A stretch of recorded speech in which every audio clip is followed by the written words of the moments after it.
Is it more or less clear so far? Or is it confusing? No, it's a bit confusing.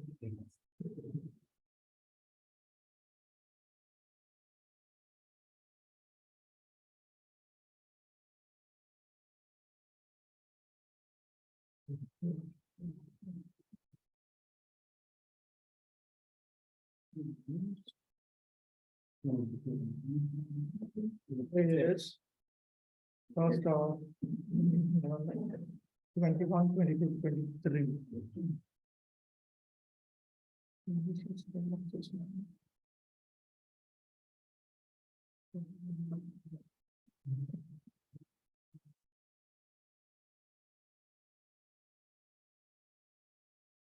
Actually, by itself, the flow would not be difficult, but just that each acharya is using a different terminology, which leads to some amount of intellectual adjustment. Everything you look, Baladev Devotion will simply say Nishkama Karma, and he will not say Gunivita Bhakti.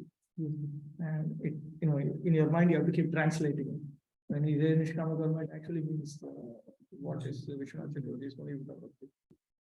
And Prabhupada keeps it very simple. He just says Krishna consciousness. And then later on he says that Krishna consciousness is generally called Karma Yoga. He explains how Karma Yoga is different from Jnana Yoga, Ashtanga Yoga, Bhakti Yoga. In one place you will see just 2 sentences. You just explain and move on. So it takes a while. I've also been thinking how to make it more understandable. Padma Kanimai Prabhu actually said that the commentary that he found most useful to help us understand Prabhupada's translation, only translation, is Sridhar Swami's commentary. Because Sridhar Swami's commentary you read, it's all Bhakti from chapter 2 to chapter 18. It's just Bhakti, Bhakti, Bhakti, Bhakti, Bhakti. You don't sense any, this is Karma Yoga, this is Jnana Yoga, this is Bhakti Yoga. It is all Bhakti. It's all Krishna Bhakti. Everything is Krishna Bhakti. Everywhere. So many times I've been thinking, should I use that? But I cannot use it now. It already started using Baladev Vidyabhushan. Baladev Vidyabhushan, once you get used to it, at a certain point, then everything will make sense. Because when it comes to the middle 6 chapters, only then you will understand what has happened in the first 6 chapters. There's a reason for everything that is presented. The portion that we have from 2.11 to 2.30, that is just general knowledge. General knowledge means it is equally applicable for Swanishtas, Parinishtitas, Nirapekshas. Whether you want to go fast or slow, it is just general knowledge. Similarly, from 13.1 all the way in the 18th chapter, in the middle of it, he explains things in terms of 3 modes, 3 modes, 3 modes, up till a particular point. Then he says, everybody in the universe is influenced by the 3 modes. Until that point, from 13.1 until that point, that is also general knowledge. Then everything else that Krishna teaches, it has specific application. Like 2.31 up to end of 6th chapter. This is exactly how the slow track is. This is how they make progress. Then from 7th chapter to 12th chapter, in general, this is how track 2, track 3, Krishna mentions here and there. 1 or 2 verses come here and there. But otherwise, in general, that's how they progress. Similarly, later on, 18th chapter, Krishna says that now I will tell you how all human beings can attain the highest perfection. Then he tells this is how Brahmanas are, Kshatriyas are, Vaishyas are, Shudras are. Then he says, Swesve Karmanya Virata. By engaging all of their activities in my service, then they can all attain the highest perfection. Then he says, Brahma Bhuta Prasanatma and all that. Then Baladev Devoshana Prabhu says, okay, so this is the pathway of the Swanishta. This is the pathway, this is the goal. Then some 2 verses or so, Lord Krishna talks about the pathway for the Parinishtikas. And then for the Nirapekshas, Manmanabho Madbhaktu Madhyajivamamaskuru and Sarvadharman Parityajya Mamekatya. So it all fits them, but only when you look at it all put together. So when you are only looking at one section, you are not able to understand why Krishna is speaking the other thing in the other chapter. So it is very important to also understand the internal connections. And the commentators generally they focus on that. Prabhupada has intentionally not focused on it because for those who are unable to capture the essence of Bhagavad Gita, that is simply a distraction. Even for instance, Madhvacharya wrote 2 commentaries on Bhagavad Gita. He wrote a first commentary and then he wrote this first commentary. Then in that he said that first version in which he wrote, he said, to the best of my ability, I'm explaining the Bhagavad Gita. And he presented it before a deity. And then next morning he saw that the deity had changed one word to mean, I'm slightly explaining this, which itself indicated that he had to re-explain it. So he wrote 2 commentaries on Bhagavad Gita. But he never got into all this internal flow, nothing. Major point, basic point. Impersonalism is bogus. Wrong. It's just wrong. Okay. Thank you. Sorry. Some acharyas, they are just bothered about avoiding misconceptions. So they don't get into this whole stuff. And when people talk, this is Shankaracharya, you see, so focused on this verse means this, next verse is because of this. This is the flow between sections within the chapter. Even Baladev Vidyabhushan, you'll see Ramanujacharya also, Keshav Kashmiri also. In general, all the traditional commentators go. But some acharyas are so, they feel the urgency of making certain key teachings very clear. They don't bother about all this flow. But in the Madhu line also later on, some acharyas came and who explained all the flow. So with Prabhupada, within ISKCON, there has been, I won't say a complaint, but lamentation that Prabhupada did not explain all this flow. And I think that Prabhupada was very intentionally avoiding it. If Prabhupada had gone into all these details, and we would not have, we are dull people now. We cannot, we'll immediately get distracted by all these things. And we'll think, okay, so Karma Yoga is okay, Jnana Yoga is okay, Ashtanga Yoga is okay, Bhakti Yoga is okay, everything is okay. And we'll become like one of these things. But Prabhupada is focused, that it is Krishna consciousness. And he's correct actually. It's just that his way of presentation is like that. Karma Yoga, Krishna consciousness, Jnana Yoga, Krishna consciousness, Ashtanga Yoga, Krishna consciousness, Bhakti Yoga, Krishna consciousness. Within Bhakti Yoga, Krishna consciousness, there's Karma Mishra Bhakti Yoga, Krishna consciousness, Jnana Mishra Bhakti Yoga, Krishna consciousness, Ashtanga Yoga, Mishra Bhakti Yoga, Krishna consciousness, and then pure Bhakti Yoga, Krishna. Some of these things Prabhupada clarifies in Bhagavatam. When we come to Bhagavatam, there we will be able to understand. That is each acharya's right. Some of them choose to explain something in one place. Somebody else will explain something else in some other thing. What Vishwanath Chakravarti Thakur explains in a separate book, Baladev Vidyabhushan writes in his Govinda Bhashya commentary. And what Vishwanath Chakravarti explains in his commentary on 10th canto, Baladev Vidyabhushan puts it in his Gita commentary. So each acharya can, chooses to repackage it also. Some will present it here, some will present it there.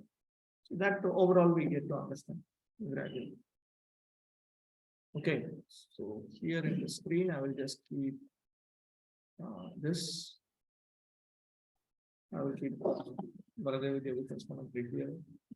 This is Baladev Vidyabhushan, Vishwanath Chakravarti, Bhaktivinoda, all inside them.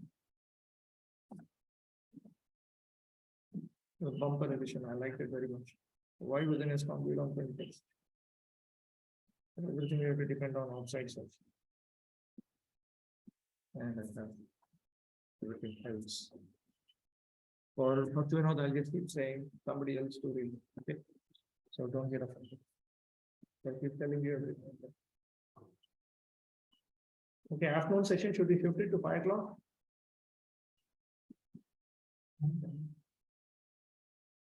Instead of 4:30, should be shifted to 5 o'clock. I'm asking. Just asking. Huh? Should we shift or should we keep it?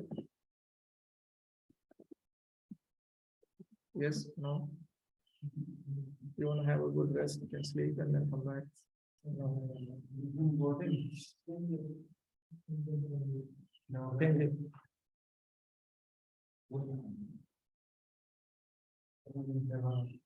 You all think and then let us know in the, okay.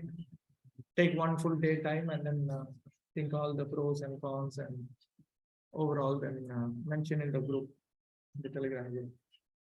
I'm in favor, I'm not in favor, I hate it, I love it. Whatever you want to say. So.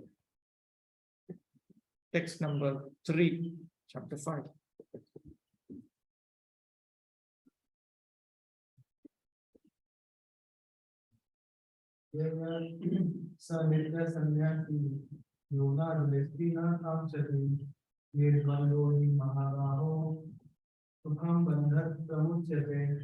One who neither hates nor desires the fruits of his activity is known to be always renowned.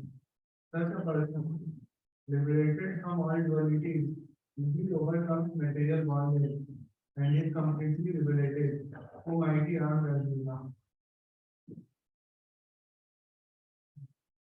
Sri Baladev Vidyabhushan. Why is it better? That is now answered here. It is better because he is easily freed from bondage. Because he is always fixed in spiritual realization.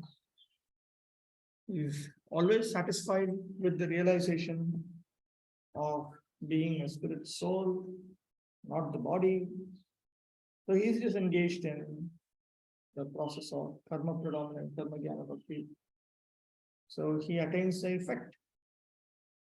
Practical effect of engaging in the jnana activities. He does not long for anything, he does not hate for anything, he tolerates the dualities, he is fixed in material duties, which is easy to perform, meaning easier to perform than these jnana activities. Okay. If you tell people that they should simply be focused on the jnana activities, they'll get into depression. So what this is like telling us that we should be eating some salt like 3 times a day, every day. It's all too difficult for us. Whereas in the Varnashrama scheme, men can be men, women can be women. Within men, now if you have a tamasic nature, be happy with your tamasic nature. We don't disturb you. Be a Shudra. You are well taken care of.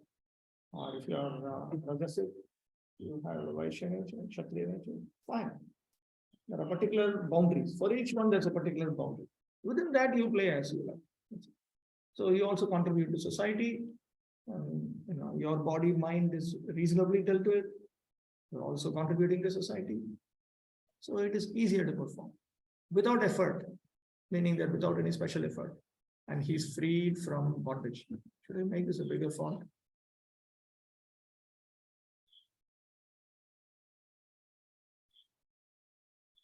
Is it okay?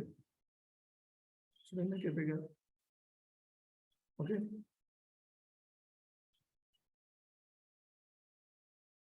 Bhakti Vinod.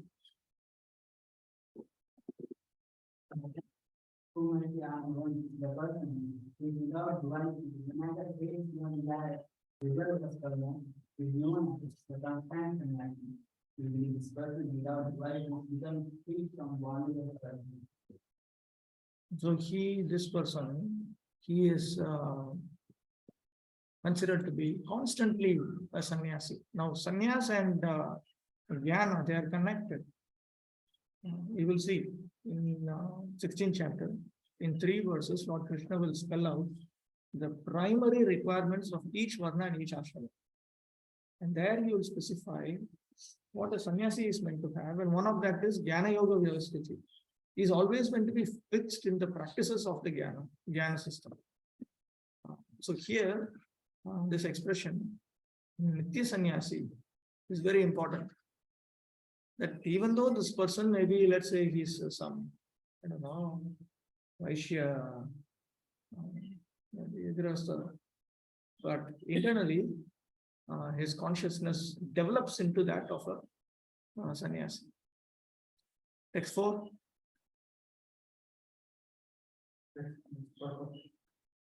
Or text 3 purport. Okay, wait. Find out. Text 3 purport. Let me read a little bit from here. One who is fully in Krishna consciousness is always a renouncer because he feels neither hatred nor desire for the results of his actions. See, a sannyas. Why?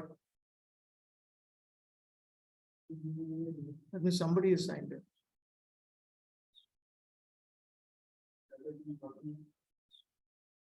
No, when someone else signs in, this happens.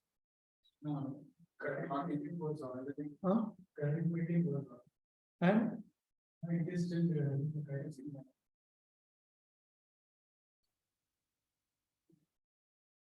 who's then logged in? Who's logged in?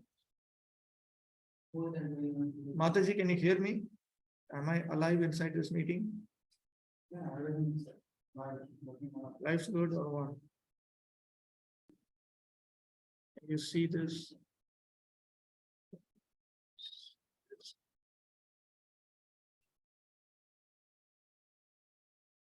No idea what's happening. Okay, continuing. See, a sannyasi is supposed to be freed from attractions and repulsions. And when through the practice of our own material duties in Krishna consciousness, when we come to the same point, so for all practical purposes, we are considered to be a sannyasi. Such a renouncer, dedicated to the transcendental loving service of the Lord, is fully qualified in knowledge because he knows his constitutional position in his relationship with Krishna. He knows fully well that Krishna is a whole and that he is part and parcel of Krishna. So in other words, he has developed philosophical knowledge within him. There is no duality in his mind because whatever he does for Krishna. Being thus freed from the platform of dualities, he is liberated even in this material world. Text 4.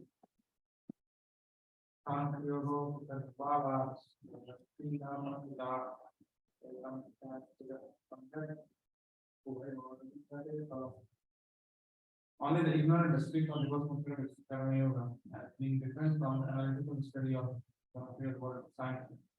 Those who are actually learned say that he applies himself well to one of these paths and achieve the results of both.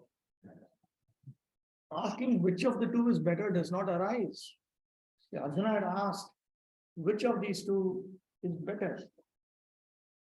Both of them will lead to the same result, whether it is karma predominant karma jnana bhakti or jnana predominant karma jnana bhakti. Both of them will give the same result.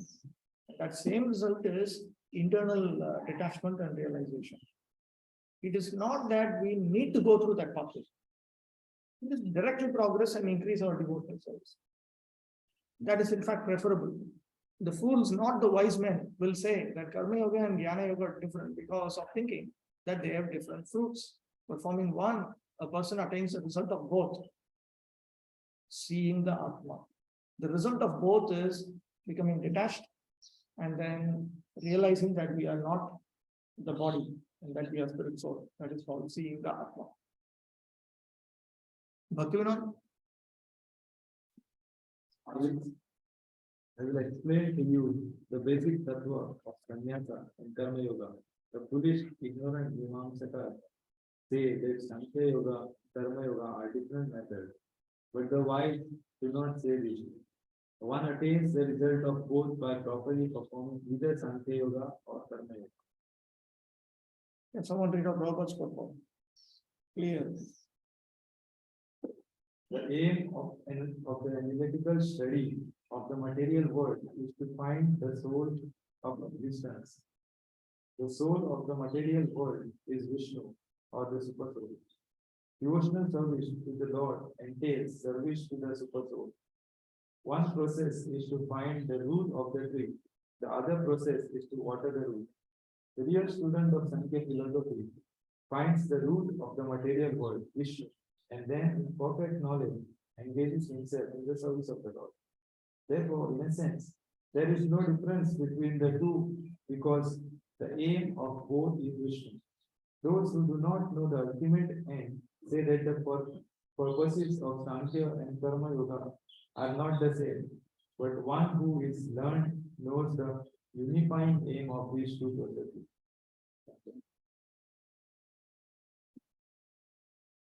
So in other words, when we say that from Karma Yoga, we should come to Jnana Yoga and then come to Bhakti Yoga, what it practically means is that initially one practices spiritual life as a Grihastha, then he becomes a Vanaprastha, then he becomes a sannyasi, then he becomes a Paramahamsa sannyasi. That is actually the traditional understanding. It's not that Jnana Yoga is not that I am sitting at home and I'm watching my TV in Yutta Vairagya and all that. You cannot do things like that. Jnana Yoga is a very serious practice, just like Ashtanga Yoga, for instance. Ashtanga Yoga can only be executed by those who have renounced their family life. In Bhagavad Gita, it may not be so clear from the 6th chapter, but Bhagavad Gita is clarified in Srimad Bhagavatam. When you open Srimad Bhagavatam, 2nd canto, 1st chapter itself, Shukadeva Goswami starts describing Ashtanga Yoga. He begins by explaining, after you become a Parivrajaka, you give up your home, become a sannyasi, then you start the Ashtanga Yoga process. So, Karma Yoga, Jnana Yoga, Ashtanga Yoga, or Bhakti Yoga. Ashtanga Yoga, certain elements of it come inside Jnana Yoga, certain higher elements come inside Bhakti Yoga. So, when you go through that pathway, traditionally in India, they correctly understood what it actually means. So that is what is called Jnana Yoga. And the Acharyas point out, you don't need to go through that Jnana Yoga methodology. Through Karma Yoga, one can directly come to Bhakti Yoga. If one simply engages with faith and enthusiasm, one increases in devotional service. Even otherwise, he does not need to move into Jnana Yoga track. He can just engage in that. And over lifetimes, he will progress. Anyway, the pathway is a slow process. Even if you go through Ashtanga Yoga and all, which Chakravarti Thakur explains later on in his Gita commentary itself. By default, it takes many lifetimes. That pathway takes many, many lifetimes. Ashtanga Yoga means continuous sits in posture of meditation only. There is no time like 10 hours read, then continuously sit. No, one starts. There is the platform of karma. When one begins to practice jnana activities, then at one point he gives up karma activities and only engages in jnana activities. Bhakti is always continued on a daily basis, but he is engaging in jnana activities. See, within the jnana activities, you will find some things like look at item 19, item 21.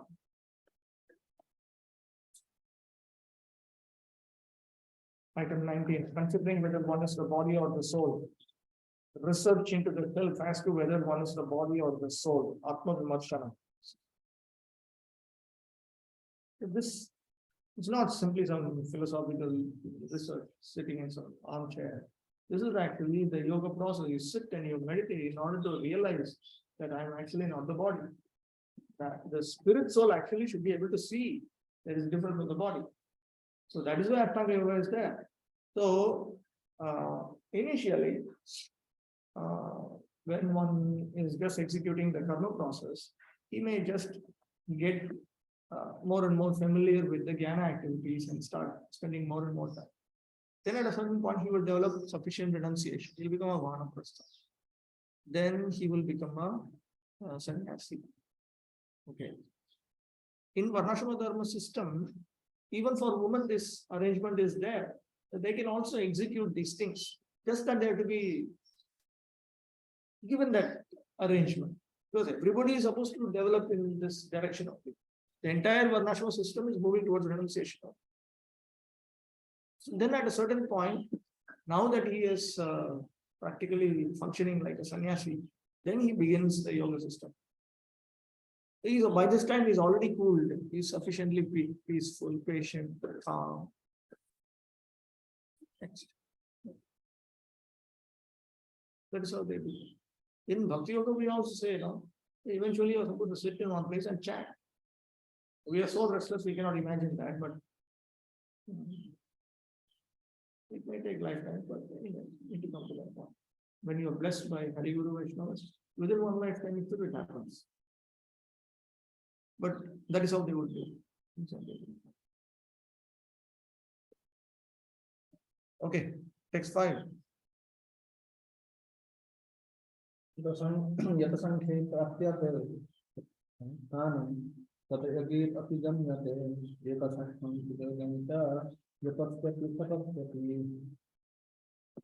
who knows that the position used by means of analytical study can also be attained by devotional service, and who therefore teach analytical study and devotional service to be on the same level, see things as they are. Here, analytical study refers to the system of jnana. Devotional service refers to the system of karma. In one conversation, somebody is asking what's the difference between karma yoga and bhakti yoga, disciple only.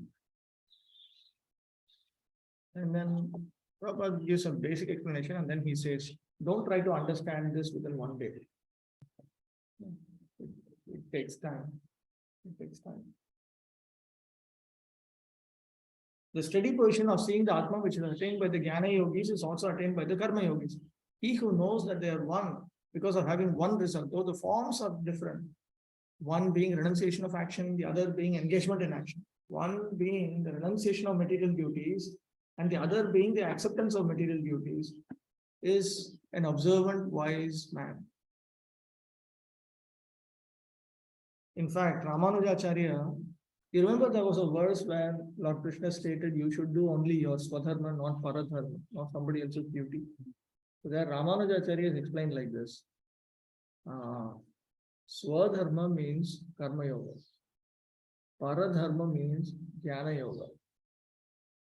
It is not for you. After you come to the mode of goodness, you can do that. You have not come to the mode of goodness. So for you, it is paradharma. So you don't attempt jnana yoga and all. You do this karma yoga.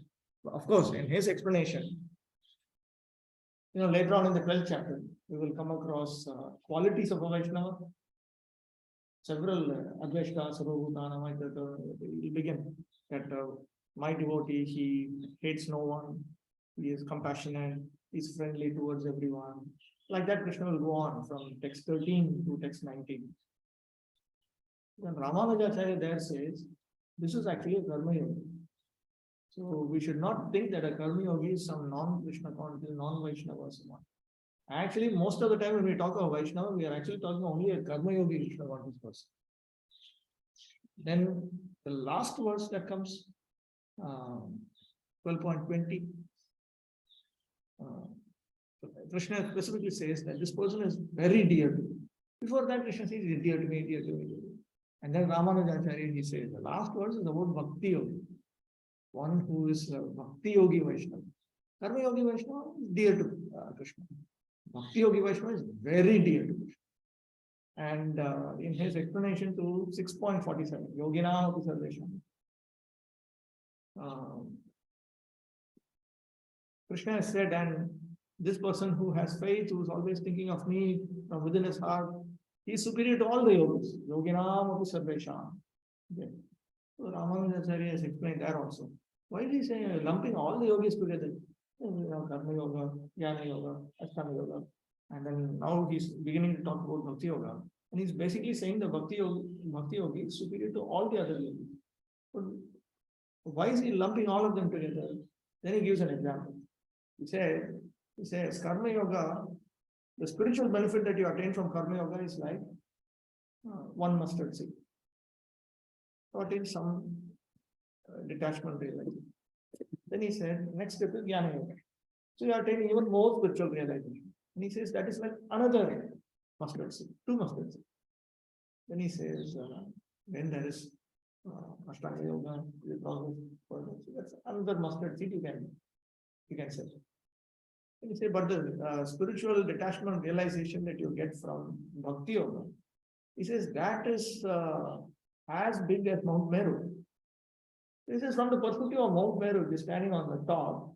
Then one mustard seed, two mustard seed, three mustard seed, they're all equal. One. Also, therefore, Krishna is saying, Yoginam api sarvesham. Superior to all the yogis is the Bhakti Yoga. So, Bhakti Yoga is a very, very fast and superior method of spiritual progress. And by Bhakti Yoga, we are referring to maximal Bhakti, Pradhani Buddha Bhakti predominant in Jnana. That is called Bhakti Yoga. That is where you surrender unto the Supreme Lord. 6 items of surrender. So that is vastly superior.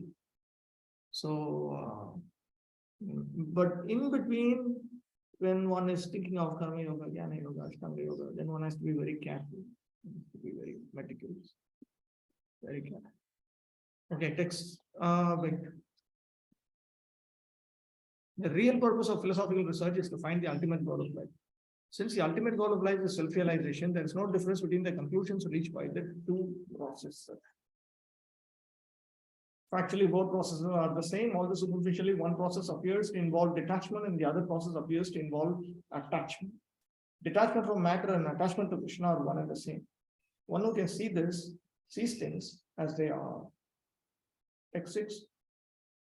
Anyasastu mahabahe dukkam attam ayogatah yoga yukto munir brahma nachirandriya adhigacchati.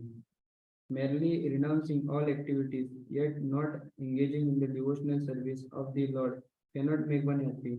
But a thoughtful person engaged in devotional service can achieve the supreme without delay. Because of the difficulty in performing Jnana Yoga, Karma Yoga is better. That is expressed in this verse.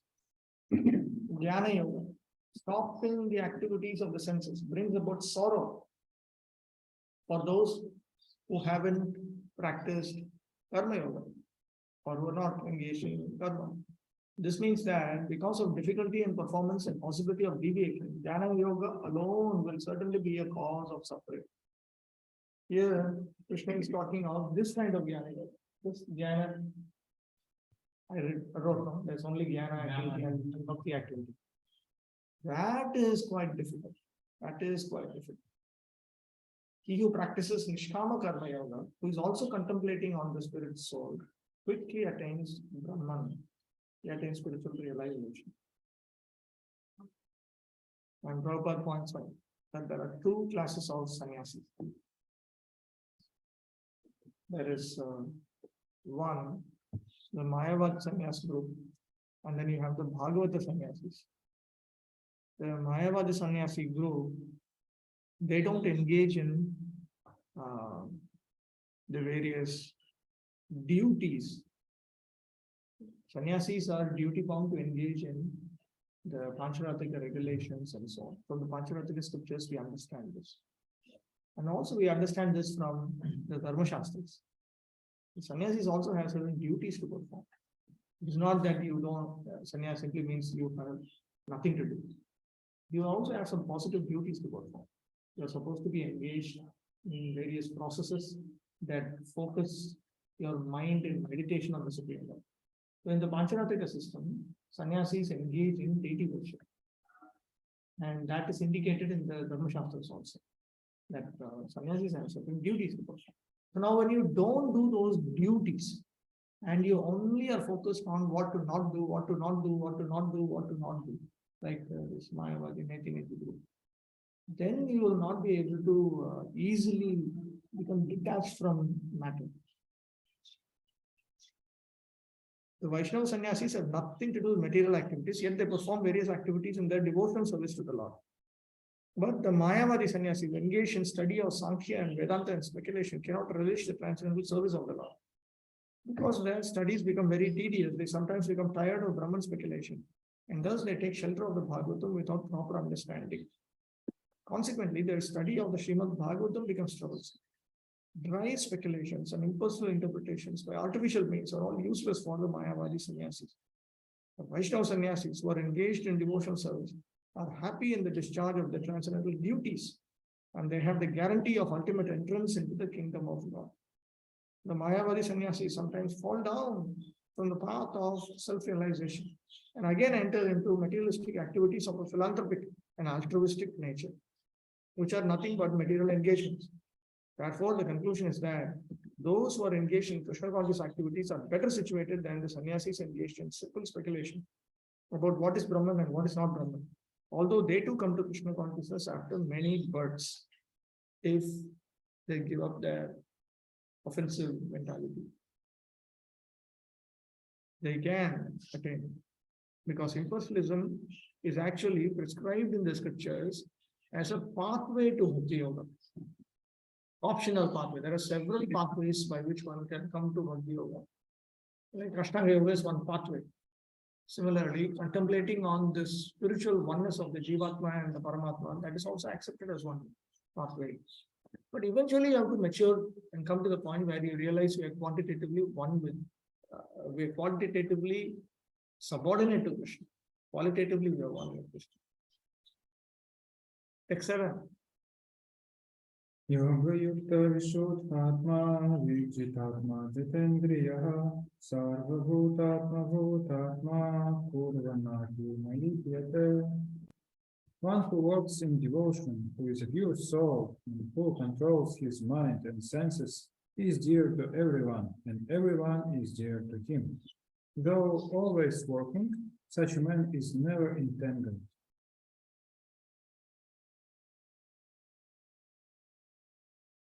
Bhakti Vinod Thakur.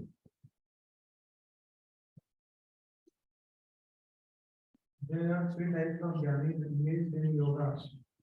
In order of increasing excellence, those with pure intelligence, those with pure heart, and those with controlled senses. They are objects of attraction for all beings. Though doing all karmas, they are not contaminated.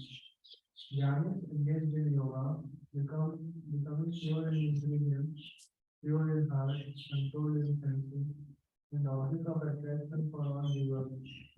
Though doing all karmas do not become contaminated.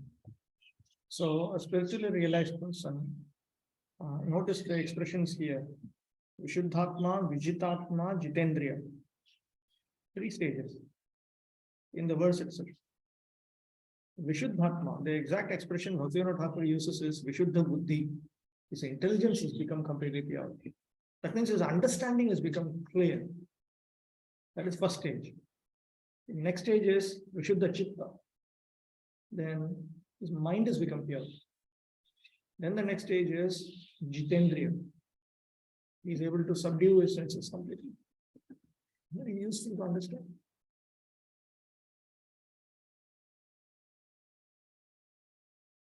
Sarva Bhutatma Bhutatma. Mayavadi fellows, they misunderstand expressions like this. Sarva Bhutatma Bhutatma.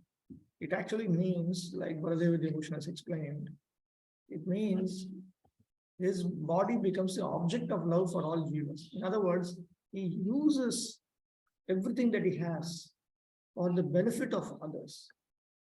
Here, the meaning intended by the Lord driver of Arjuna of Sarvabhutatma Bhutatma cannot be a person who has become one with all Atmas, because his previous statements indicated differences between all Atmas. The Lord has said, Natvevaham, not you, nor I, nor any of these things have ever not existed, nor in the future shall we ever not exist. As well, it is not possible for the speaker to give instruction to another person if there is non-difference in the two persons' knowledge.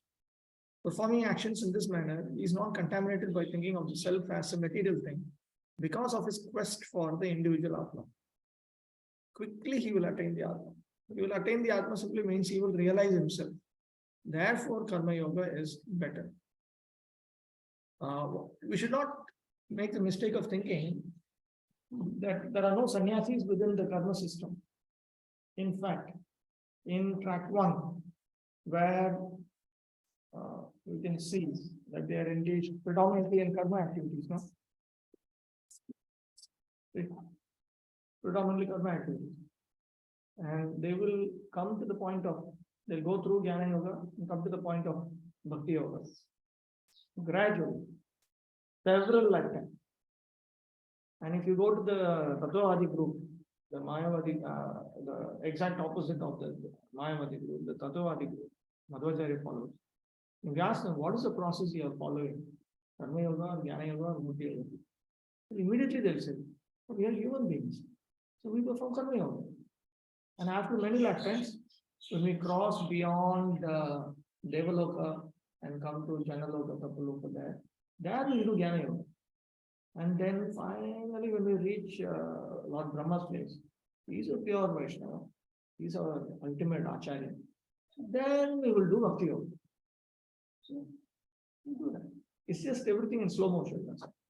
Whereas in track 2, you progress from Karma Yoga to Bhakti Yoga within one lifetime. And then track 3, just rapid. It's moving much faster. I never thought these kind of processes exist. Very casually. And Madhvacharya explains it. He actually explains. That is how they say, what is you people are so prematurely interested in Bhakti Yoga. Vishnu Bhakti is fine, but Bhakti Yoga, you know what Bhakti Yoga is? The Sri Vaishnavas, they all say, we are just surrendered. We are not engaged in Bhakti Yoga.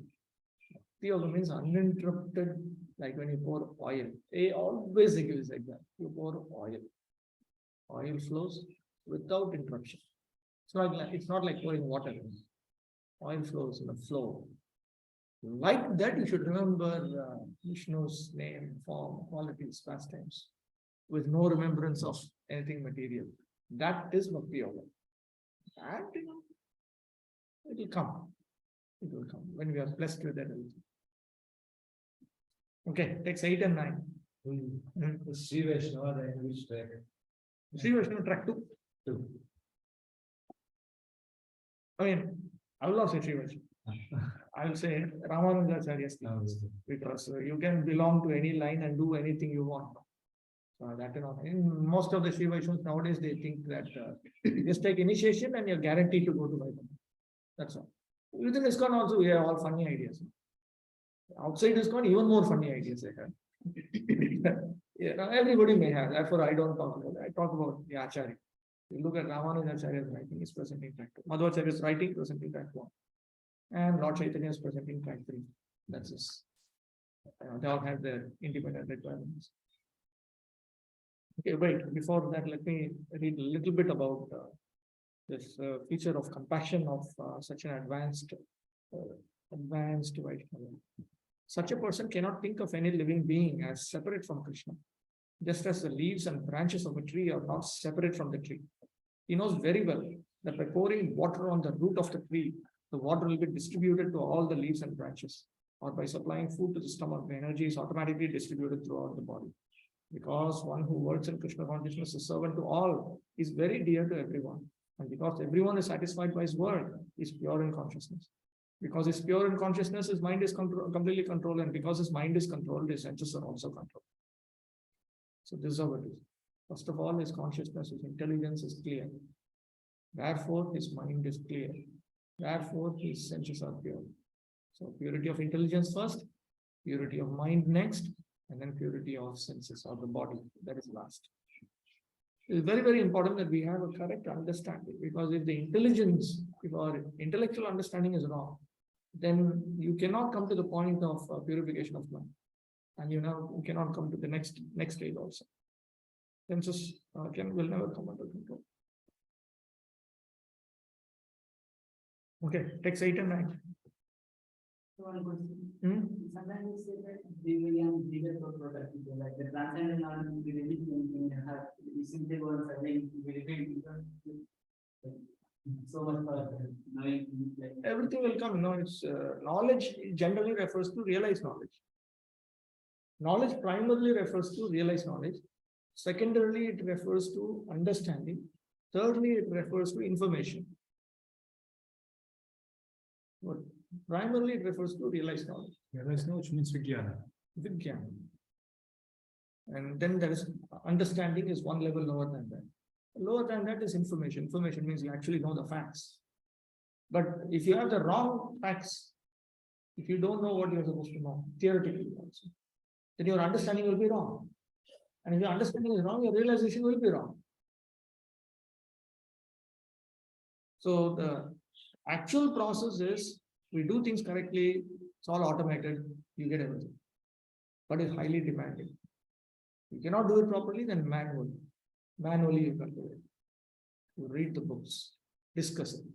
And from information, it comes to comprehension, understanding. Then it will move towards realization. Everywhere it's like that. Okay, text 8 and 9.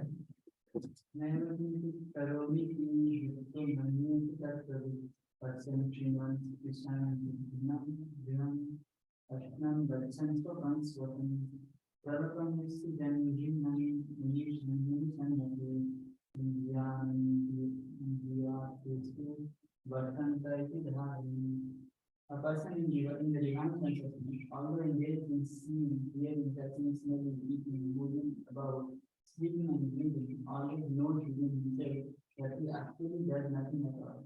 Because while speaking, evacuating, receiving or opening or closing his eyes, he always knows that only the material senses are engaged with their objects and that he is away from them. So the point is, this is exactly what he realizes. Because you also have to understand what he realizes. What if he comes up with something and he thinks now I've become realized? So what exactly he is supposed to realize? That is also being stated by Lord Krishna. In this verse, the Lord teaches that the pure spirit soul is not the doer of actions, which depend on 5 factors, namely the body, the senses, life airs, the living entity, and the Lord. 5 causes we will study in 18th chapter of the Gita. So the Nishkama Karma Yogi, even though he performs actions such as seeing, from the combination of the body, senses, and pranas, all arising from pradhana, material nature, realizes the true nature of the individual soul. Thus, he is convinced that the senses such as eye relate to the sense objects such as form by the influence of the Lord, according to the individual's previous impressions. He consequently thinks, I am not doing anything at all. Seeing by the eye, hearing by the ear, touching by the skin, smelling by the nose, and tasting by the tongue are actions of the knowledge senses, knowledge acquiring senses. Moving by the feet, talking by the voice, excretion by the anus and genitals, and grasping by the hand are understood to be the actions of the action senses. Breathing represents actions of the 5 major pranas. Opening and closing the eyes indicates the functions of the 5 secondary pranas. There are 5 primary life airs, 5 secondary life airs. Sleeping indicates the actions of the internal organ, mind. I am only engaged in relishing the spirit soul. That means, see, actually, there is something called the bliss of realizing that we are not this body. There is a certain relief and happiness that comes from that. Even in deep sleep, we feel happiness. When the subtle body and gross body are, when we are disconnected in experience from the subtle body and gross body, when you're in dream state, you're disconnected from the body for all practical purposes. Meaning that you're not, your eyes are closed and you're not seeing, you're dreaming, you're somewhere else. So you can say you're disconnected from the gross body. But then inside deep sleep, you're disconnected from dream also. And certainly there is some relief in that, some happiness in that. Now, when we realize we are not the body, the acharyas point out that one experiences great happiness. Great happiness. So that is called the bliss of the soul. This is not the proper bliss of Swarup Siddhi in Bhakti Yoga and all. It's just realizing that you are not the subtle body or gross body and so on. You are not anything material. So that he experiences. The causes of these actions are only the material body, senses, and pranas arising from pradhana, in turn caused by my beginningless material impressions. The cause of action is not my swarup. It is not me in my essential aspect.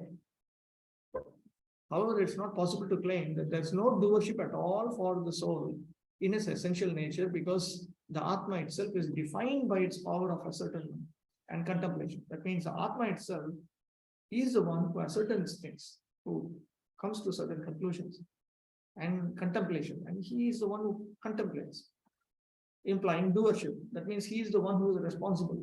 So even though there are so many causes, he is the one held responsible.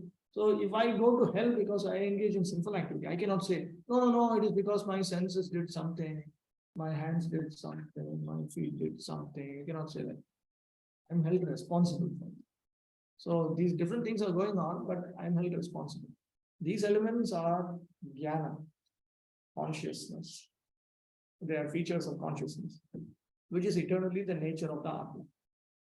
Knowing cannot be separated from the knower because the knower is imperishable. Moreover, it is also said that knowledge is accomplished by the influence of the Lord as well as by the innate capacity of the soul to know. So how we are conscious, that all of this will become very significant as one comes to the mode of goodness and so on. When we realize we are put in some artificial environment, this is not where we belong to. That is when all these things, then we start thinking, how did I get mixed up in this world? What is this? What is this? What is all this? I'm in a very strange land. So as we come to the mode of goodness, we'll start realizing these things.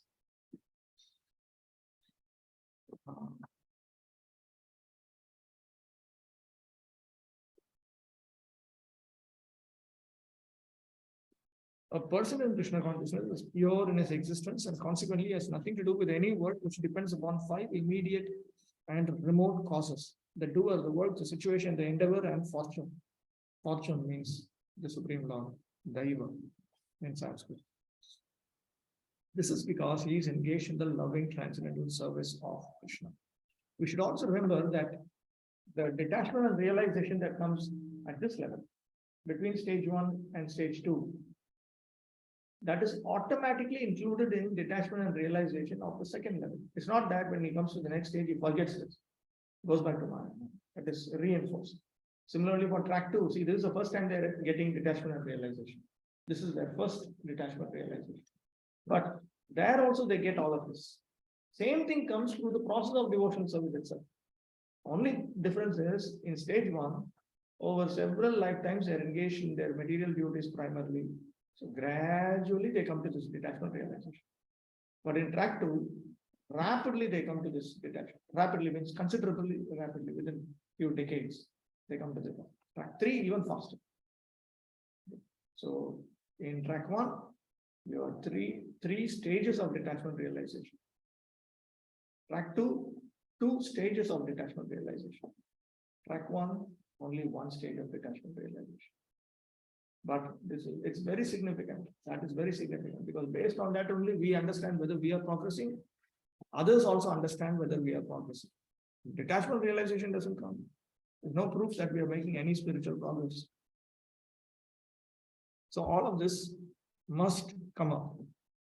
This Krishna conscious person is always free, even though he appears to be engaged in the affairs of the senses. A Krishna conscious person is never affected by the actions of the senses.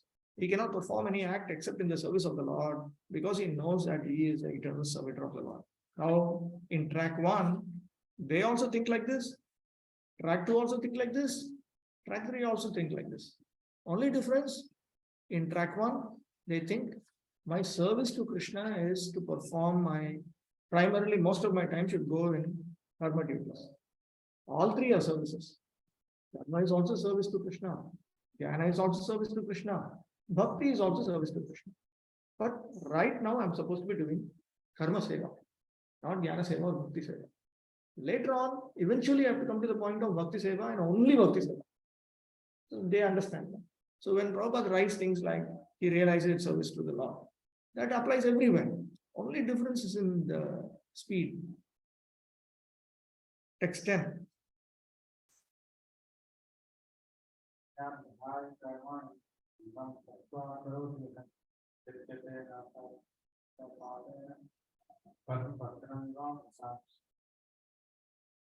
One who performs duty without attachment, and brings that will from the Lord, is unaffected by sense. As a result, he is untouched by what. This Bhakti cannot explain this.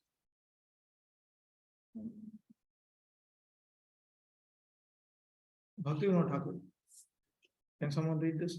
It's brief. He who giving of attachment to results allotting karma to Brahman performs servants in not contaminated with by sin, in those actions, just as the lotus leaf, those living in water is not touched by water. So offering it to Brahman means offering it to Krishna. Brahmani means in Krishna consciousness. Later in the purport also, the Lord also says in the Gita, Mai sarvani karmani sanyasya, resign all works unto me, Krishna. But when we do that, we also understand that our body is being utilized in Krishna's service. Okay. And we understand that it is Prakriti which is actually carrying out these activities. The conclusion is that a person without Krishna consciousness acts according to the concept of the material body and senses. But a person in Krishna consciousness acts according to the knowledge that the body is the property of Krishna and should therefore be engaged in the service of Krishna. The word Brahmani also refers to material nature. If you see, the verse begins with the word Brahmani, Brahmanyabhaya, Brahman. Okay, and in purport, in the earlier portion of the purport, you will find the material world is a sum total manifestation of the three modes of material nature, technically called the Pradhan. The Vedic hymns, Sarvam Hetad Brahma, Tasmadetad Brahma Namarupam Annam Cha Jayate, and in the Bhagavad Gita, Mama Yonir Mahad Brahma, indicate that everything in the material world is a manifestation of Brahman. And although the effects are differently manifested, they are non-different from the cause. So, this world is also a manifestation of the Supreme Brahman, and it is also referred to as Brahman. Text 11.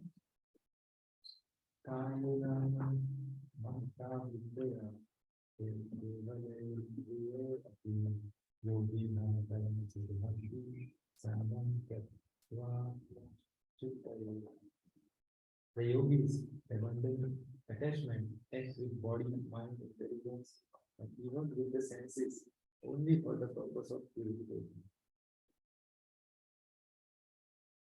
He further explains the point of being detached from actions by testifying that it is standard conduct. So this is how one progresses. The yogis perform activities using the body, mind, and intelligence while being devoid of identification with those instruments. They perform this, something went wrong.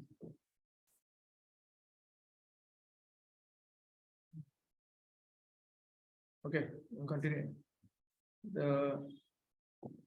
They perform these acts, having given up the desire for results and the concept of being the doer, in order to extinguish the beginningless identification with the material body and such. Bhakti Vinod? For purification of the mind, self, the karma yogis perform action, giving up attachment to result, using voice, mind, intelligence, or even the senses alone, purified senses. When one acts in Krishna consciousness for the satisfaction of the senses of Krishna, any action, whether of the body, mind, intelligence, or even the senses, is purified of material contamination. There are no material actions resulting from the activities of a Krishna conscious person.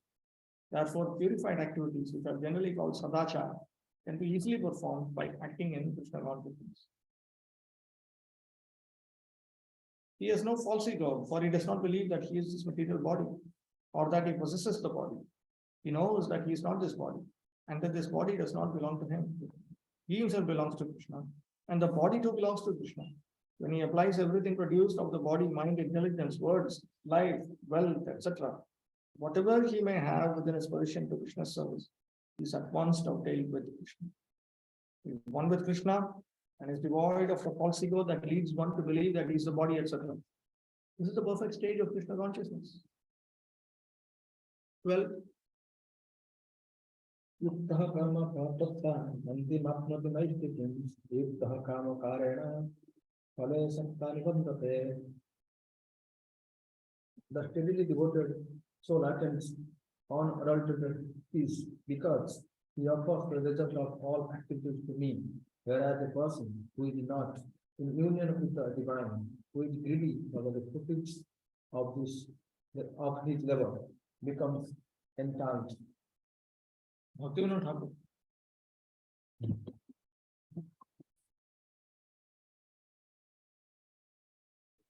The yogis giving the results of karma, alternativities or freedom from karma.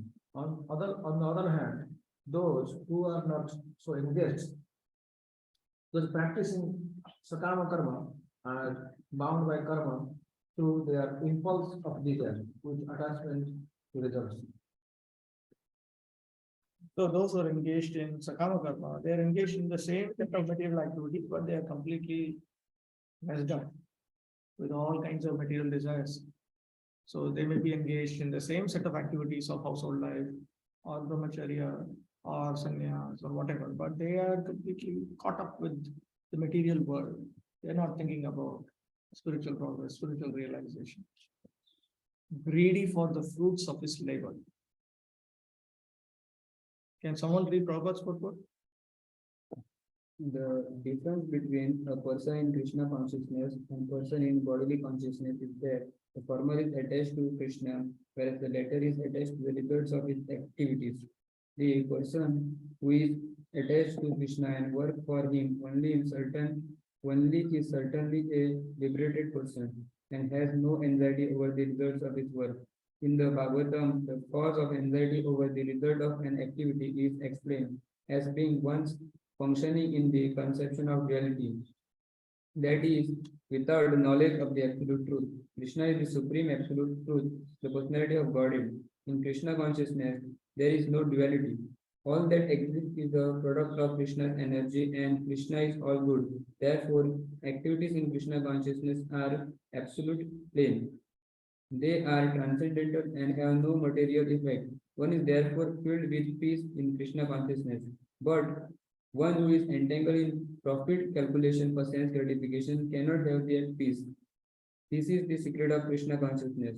Realization that there is no existence beside Krishna in the platform of peace and fearlessness. So this is how it becomes peaceful. Peaceful itself means that he has attained the realization about Krishna's nature. He is developing. He is developing. Okay, text 13. In the last verse, perfect state of Krishna consciousness. That means stage 2, like detachment. See, at each stage there is a conception that this is for there is beginning, middle, and end. Within that, not ultimate. Okay. We will find, like for instance, Krishna also says, Manushyana Sahasreshu Kashchit Yatati Siddhai. Out of thousands of people, one person he endeavors to become. And then he says, Yatatam api siddhanam kashchin mameti yatati. Amongst thousands who have become perfect, hardly one was made good. So obviously it means that perfection is not the ultimate perfection. It's an intermediate perfection. So there are different stages of perfection. In the 18th chapter also we will see, Krishna will use that expression, perfection. Now I will teach you by which you attain perfection. But then after that perfection, there is further attainment. That is also there. In these verses, perfection means the detachment will realize coming to that. Of course, yes. To cross beyond this and come here. It's no joke. It's no joke. Because now you will not be shaken by Maya. No? You will not be shaken by Maya. It's firm. Develop the spiritual strength, renunciation, fixed, confident. So, therefore, this method is given by Krishna. Same way, track 2. See, after detachment and realization, then they come to development. Why that arrangement is there? Because if you do it frivolously, you may commit offenses and all.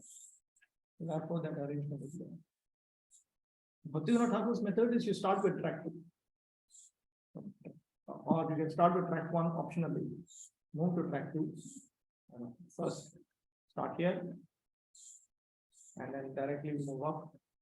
And then so it is cross. You are progressing across.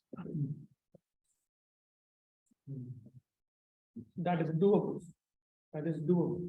But that is not required. Not that everybody starts to think I should become a congregation. No. If somehow or other, by the blessings of Hari Guru Vaishnavas, we already have developed a taste for maximal bhakti. We should just do everything properly within that. When we execute the karma duties, do it properly. Do everything required, avoid everything not required. Because if the whole thing is not proper, then we will not get the result. Same way, the jnana aspect. Do everything required. All the duties are there. Do everything required. Avoid anything which goes against it. Similarly, when we do devotional service, do everything required. Avoid anything which obstructs it. Offenses, sinful activities. So we know from nectar of instruction, Rupa Goswami, right at the beginning, he specifies there are certain things which will mess up your devotional service. All the time it should be going on in our minds, how to get out of it. Because our minds are addicted to it. Through wrong association, we may become more and more addicted to things which are actually very harmful for spiritual development. So first thing is make sure that we do everything properly. Whatever stage it may be, do it properly. That's the part.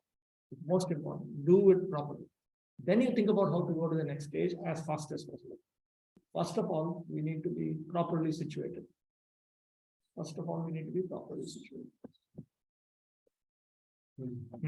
This circumference, how they come out of their cycle? They cannot. Again and again. Without the mercy of transcendentalists, they have to first of all submit. You don't submit, you don't. It's not part of the scheme, you see. That is why it is not part of the scheme. There is no automated development, no matter how slow they go. It is not. You enter into this karma kanda track of desiring to go to heavenly planets, or you want to merge into Brahman. That's another problem. That is why Narottam Das Thakur says karma kanda, jnana kanda, sapali, visheru kanda. Both of them are like pots of poison. Because by themselves, you'll never come to the point.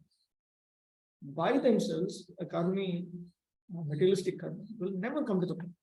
By themselves, one who thinks Krishna is Maya, that kind of Mayavadi. Prabhupada uses the word Mayavadi in two senses. Sometimes he's talking about,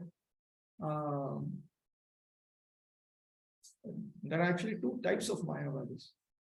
That is, how do I explain it? Those who think Krishna is Maya, hardcore Mayavadis, let me call it. Then there are those who think the world is Maya. The first group think Krishna is Maya, the world is Maya, Jivatma is Maya, everything is Maya. The second group, they accept Krishna is Satya, Jiva is also Satya, but the material world is Maya. Yes. The Vaishnavas say all three are Satya only. And we use the word Maya also in a different sense, saying that it is not exactly what you think it to be. It is real, but you have a misconception. Like there's a rope, and you think the rope is a snake. That doesn't mean that the rope also doesn't exist. The snake doesn't exist, but the rope exists now. So the softcore Mayavadis, they will eventually merge into Brahman. Okay. But they engage in devotional service. They accept Krishna as real as Brahman. Okay. And they engage in devotional service. And after a long time, they will merge into Brahman. Then you have the hardcore Mayavadi, they simply go to hell, that's all. So similarly, the Karma Kanda group, they will simply just go to heavenly planets. If they accept Vishnu's authority, they'll go to heavenly planets. Enjoy, come back. They get temporary visa, that's all. Now, when they're in the heavenly planets, if they meet some Vaishnava by which they can progress, that's their choice. No, there are situations, even in India, I know some friends who took to Krishna consciousness in America, in UK. In India, they say, we would have never taken to Krishna consciousness. The Indian temples are very strange for us, they say. There, a presentation of Krishna consciousness more strong, clear, focused. Prabhupada presented it like that, like demigod worship. Prabhupada presented it almost like as if it's a sinful activity. But Prabhupada actually said, in the last days also he said, I've criticized demigod worship. I have even criticized worship of Lord Shiva, he said. But if I don't do that, these people will think that for some particular reason I should worship demigods. Okay. The Krishna consciousness is for spiritual progress. But in order to take care of the body, in order to serve Krishna, I can worship particular demigod. So I did not want to give them even one chance. Krishna word. Even for the body, you pray to Krishna. Even that you should not be praying, that is bad also. This is how Prabhu presented it. He only presented the highest standard. So, that possibility is there, that you may end up in the heavenly branch and then problems. If, they start the process there. Theoretically possible, very difficult. How can you chant Hare Krishna inside the disco party? Difficult. It's too much enjoyment. And Vishnu himself comes and keeps on saying, this is okay, this is okay. All right, okay, go ahead. Because they follow dharma. Good boys, good girls, go ahead. Enjoy your party, just remember me. Life goes on like that also. Okay, let's move on.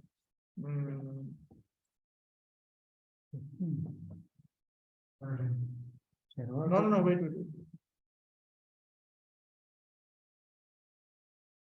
Okay, 30.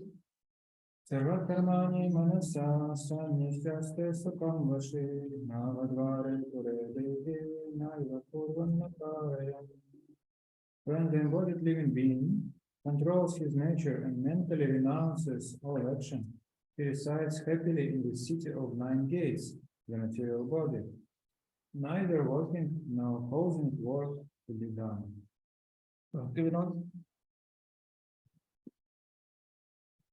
The jiva, master of his body and senses, renouncing all karmas by the mind, even while performing all external actions, the jiva continues to live very happily in the house of the body with 9 gates. He does nothing in reality and makes others do nothing at all. So this is something that he begins to realize.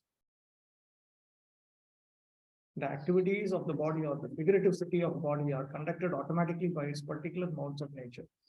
The soul, although subjecting himself to the conditions of the body, can be beyond those conditions if he so desires. Owing only to forgetfulness of his superior nature, he identifies with the material body and therefore suffers. By Krishna consciousness, he can revive his real position and thus come out of his embodiment. Therefore, when one takes to Krishna consciousness, one at once becomes completely aloof from bodily activities. In such a controlled life, in which his deliberations are changed, he lives happily within the city of 9 gates. The city and the 9 gates are 2 eyes, 2 nostrils, 2 ears, 1 mouth, the anus, and the genitals. Therefore, a Krishna conscious person is free from both the outer and inner activities of the material body. 14.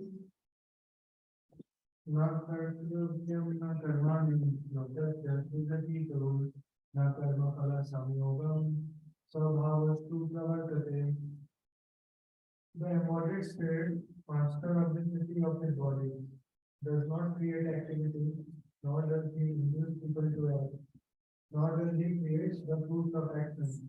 All this is enacted by the modes of material nature.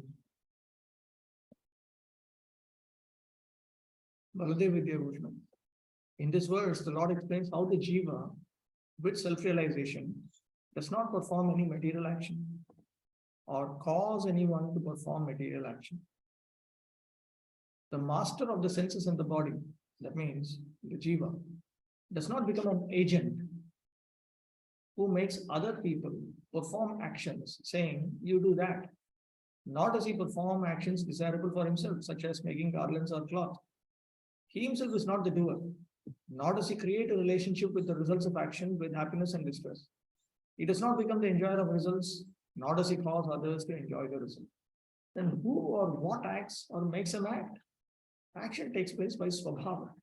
Impressions of karma with no beginning lodged in the pradhana, which cause the jiva to accept a certain body and senses. It should be understood that there is slight doership attributed to the jiva even in its pure stage, because it is stated that the soul exists in a state of happiness. However, this doership should be accepted as a perception of the jiva. You will find similar statements in later chapters also. Krishna will use this language. He does nothing. He does nothing. He'll keep on saying. Bhakti, The Jiva, master of his body and senses, does not make himself the doer or cause others to do. He does not enjoy the results of karma. His nature produced by ignorance is the cause for all these. In saying that the Jiva is not the doer, do not think that all actions are impelled by the Supreme Lord. By saying that the Supreme Lord makes the Jiva the doer and performs his actions, which make the Lord unpoor and poor. The Lord is even not connected with results of karma. This all arises by the nature of the Jiva, his beginningless ignorance.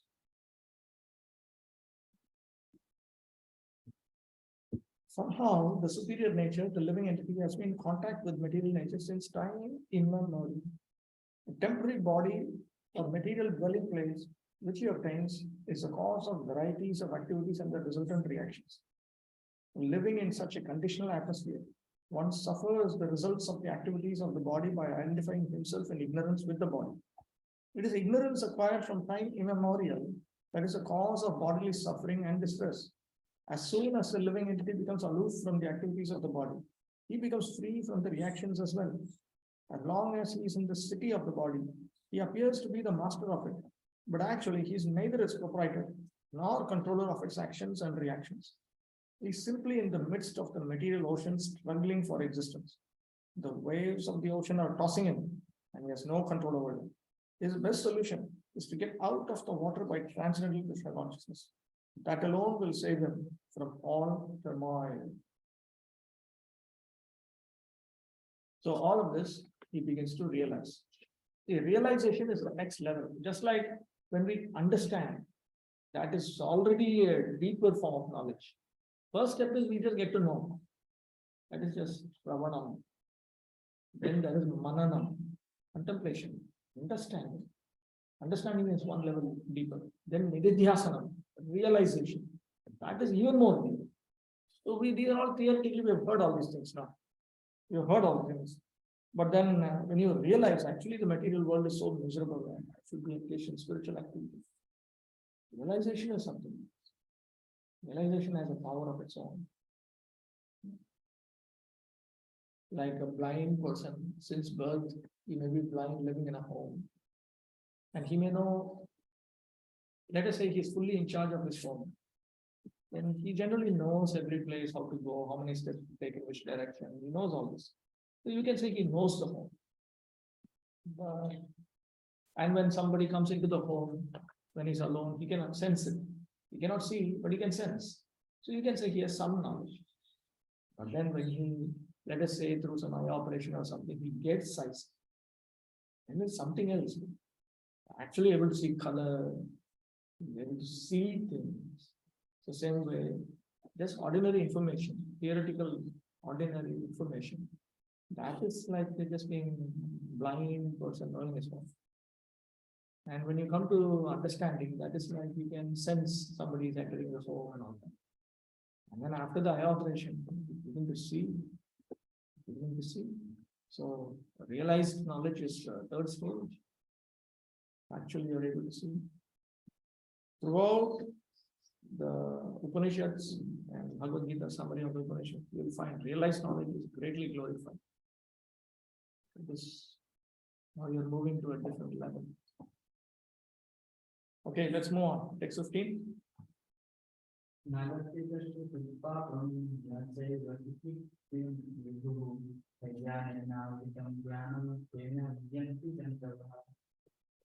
that the Supreme Lord has any kind of simple or past activities involving beings, however, are bewildered because of the ignorance which covers their real knowledge. Bhakti will not talk. Thus, Ishvara does not receive the simple or past reactions of the Jiva. The Jiva is naturally conceived by nature. By the avidya Shakti, his Swarupa is covered and becomes bound. Bewildered by bodily identification, the Jiva thinks that he is the Buddha.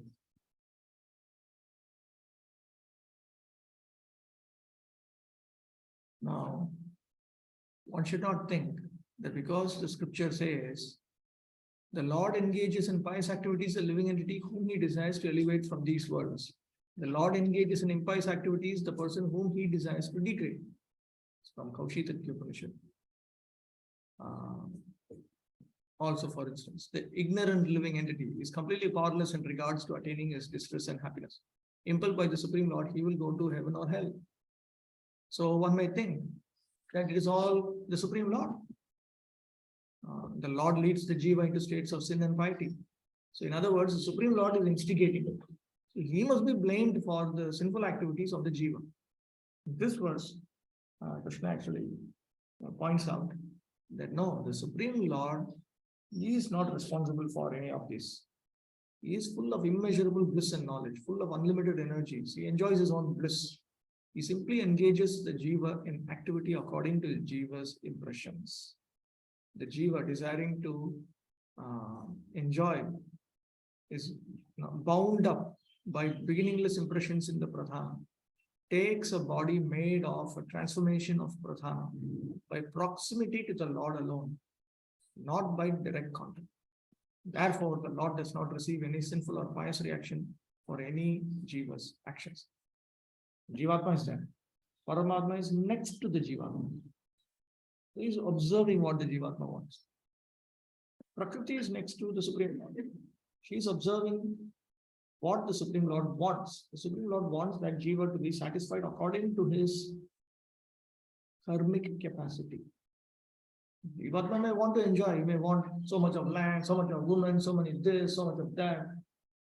Not automatically come, because there is a law that you get enjoyment according to what you pay. Payment is through punya. You do pious activities, goes into your credit, you get plus points. You are paid in the form of material happiness. You do sinful activities, you get a penalty, minus points. And then you are given suffering. Why suffering? Because you should not disturb others. Same logic in today's world, everywhere they have jails. Now, why they have jails? Because you are disturbing the public.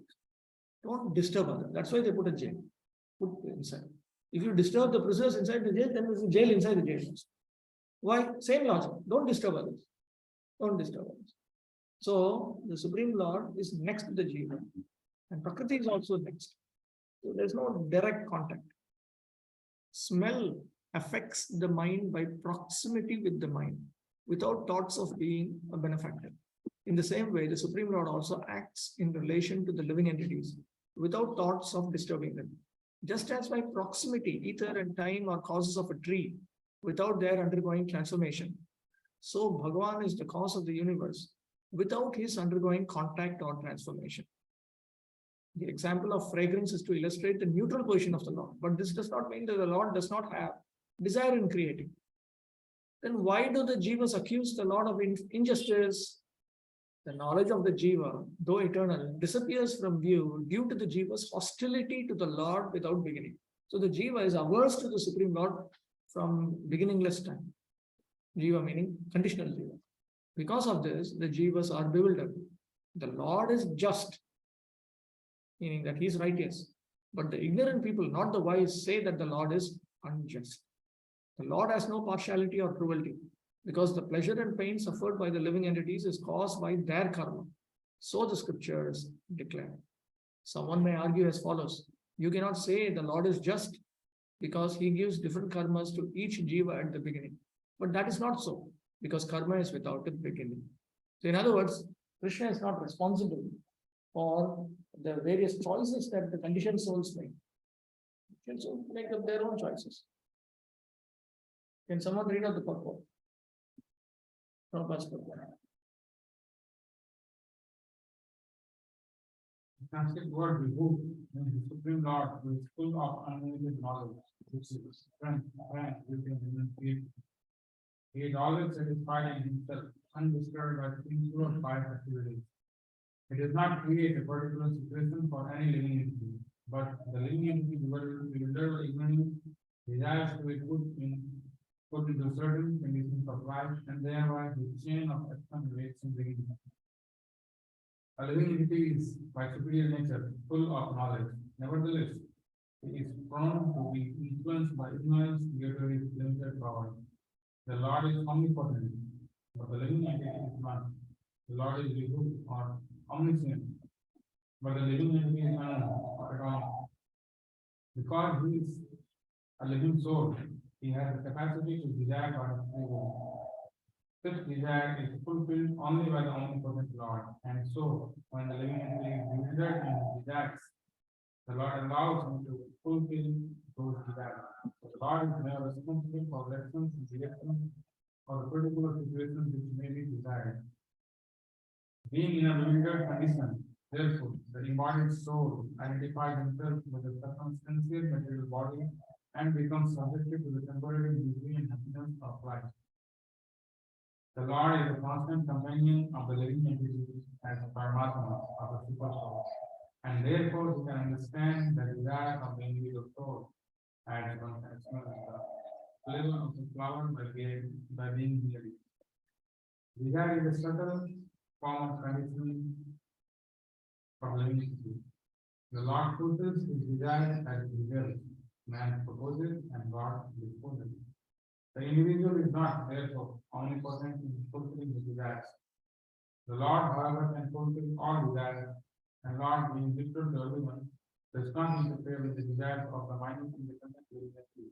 However, when one desires Krishna, the Lord takes special care and encourages one to desire in such a way that one can attain to him and be eternally happy. The Vedic hymns therefore declare, Esavu Yev Sadhu Dharma Kariki, Tamyam Yo Loke, Unimishate, Esavu Eva Sadhu, Eva Sadhu, Dharma Kariki, Yam Aro, Unimishate. The Lord engages the living entity in pious activities so that he may be elevated. The Lord engages in pious activities so that he may go to heaven. So he activities in the Arjun Janto Ransoram Atman Hero Ishwar Prerito Bhakshe Sargam Vakstra Devachan. The living entity is completely dependent in his distress and happiness. By the will of fulfilling, he can go to heaven or hell as cloud is driven by the air. Therefore, the embodied soul, by its immemorial desire to avoid consciousness, causes onward journey. Consequently, although he is constitutionally eternal, blissful and cognizant, due to the littleness of his existence, he forgets his constitutional position of service to the Lord and is thus entrapped by the time. And under the spell of ignorance, the living entity claims that the Lord is responsible for conditional state. The Vedanta Sutra 2.1.34 also confirms this. The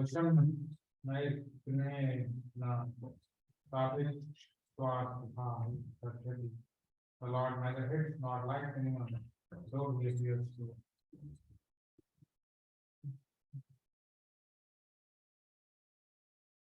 Okay, we'll stop with this. In general, my own observation is the commentaries of Vishwanath Chakravarti Thakur, Baladev Vidyabhushan and all, they're traditional commentaries. So their audience was a very scholastic, scholarly audience. So the information that they provide is a little bit too much for us. With the terminology, the language, it's all like going to some other country. So I often think that in general, Prabhupada and Bhakti Vinod or Bhakti Siddhanta Saraswati, that is good enough for us. Others, you can just keep it here and then. Otherwise, it's a little bit too much to handle all the complicated details. Everything they say is correct. Everything Bhakti Vinod says is correct. Everything Prabhupada says is correct. Their predecessors also, everything they say is correct. But it's just that to put it all together, it takes time. And not just the study classroom time, because it takes for me to understand Gita Bhushana itself has taken several years. Why the Acharya is using this particular word? Why is he talking about this? Why this verse is translating in this way? Why Bhakti Vinod is translating it differently? Why Prabhupada seems to be translating it differently? So the more and more Acharyas we involve, the more and more it becomes complicated and it takes time. And within ISKCON, we have, after we study Bhakti Shastri, we don't come back to study of Bhakti Shastri again. that is actually a problem. Maybe we should try to solve that problem, because this is the first time entry level they're studying Bhagavad Gita, different books, Bhakti Rasamrita, everything. And then now they've got the taste now. Then they'll come back again. And by the time they study Bhakti Vaibhav, that is also first time they study Bhagavatam. But now the desire to study Ishopanishad, all that will come back again. Within ISKCON, traditionally, the only way to satisfy this again is to make them teachers or something. So, because they don't know how else to study again. But actually, it'll be nice if we have Bhakti Shastri books for Bhakti Shastri. Same Bhakti Shastri books, maybe with some predecessor acharyas, when they study Bhakti Vaibhav, to come back again study. Because the mind and intelligence won't let you go. You come back. Again, again, you'll want to know why Prabhupada is writing like this. Because somewhere you have to give some Bhagavad Gita class. And you will open some purport. Then you'll remember, no, but Baladev Vidyabhushan says that. Vinod says that. Vishwanath Chakravarti says that. And then again, you'll want to solve that as an issue intellectually. You should find some way to deal with them. What to give when. What to give when. At least this time, we did not make Gita Bhushan a reference text. I was many times thinking, and then I thought and I cancelled, You make Vidvat Ranjan and Vasikran. This can be. This is, if you only look at that Bhakti Vinod and Prabhupada, it's easier to deal with. It's more or less easier to deal with. Okay, we'll stop with that.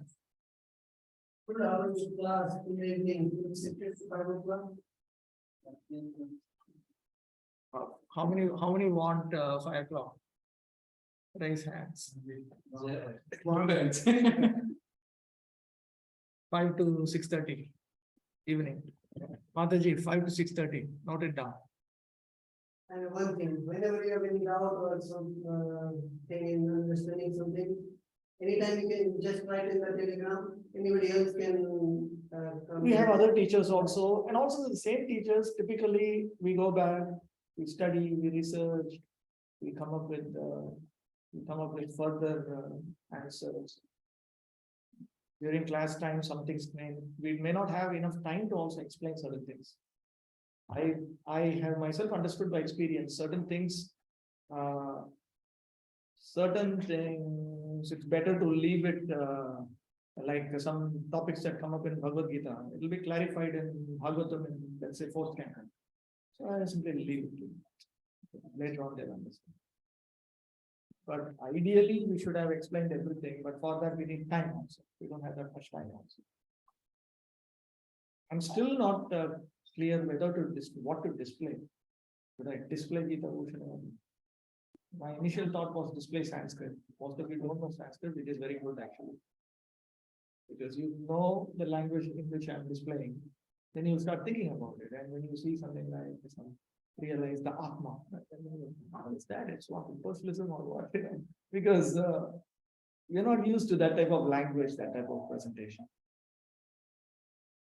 I haven't finalized exactly what to display. You can always ask questions, and you can also ask for other perspectives also. There are other teachers there and there. I understand.